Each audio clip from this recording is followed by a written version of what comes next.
হে কৃষ্ণ, রাধে রাধে। ওং নমো ভগবতে বাসুদেবায়। শ্রীমদ্ ভগবদ গীতার একাদশ অধ্যায়, বিশ্বরূপ দর্শন যোগ।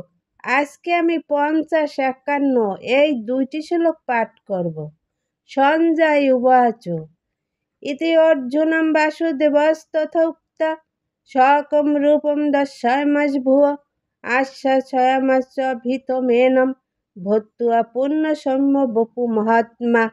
অনুবাদ: সঞ্জয় ধৃতরাষ্ট্রকে বললেন, মহাত্মা বাসুদেব অর্জুনকে এভাবেই বলে তার চতুর্ভুজ রূপ দেখালেন এবং পুনরায় দ্বিভুজ সৌম্য মূর্তি ধারণ করে ভীত অর্জুনকে আশ্বস্ত করলেন।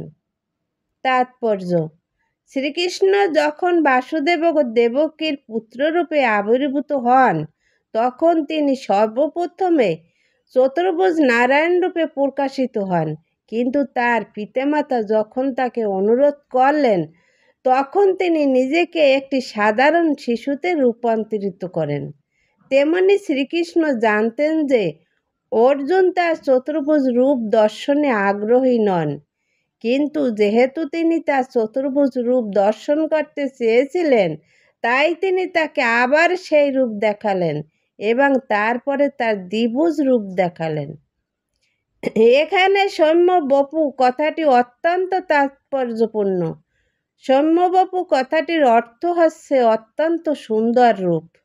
ভগবানের দ্বিভুজ শ্যামসুন্দর রূপ হচ্ছে তার সবচেয়ে সুন্দর রূপ। ভগবান শ্রীকৃষ্ণ যখন এই জগতে প্রকট ছিলেন, তখন সকলেই তার রূপে আকৃষ্ট হতেন।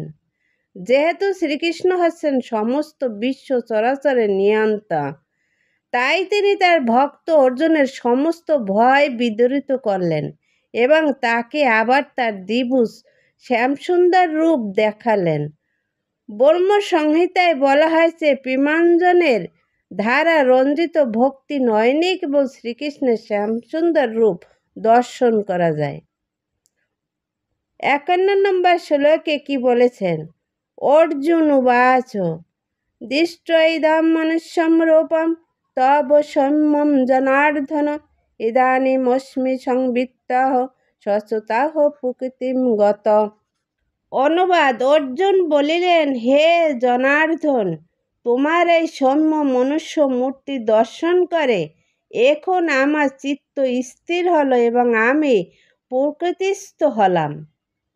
তাৎপর্য: এখানে মনুষ্যম রূপম কথাটির মাধ্যমে স্পষ্টভাবে বোঝানো হচ্ছে যে পরম পুরুষোত্তম ভগবানের আদি স্বরূপ হচ্ছে দ্বিভুজ।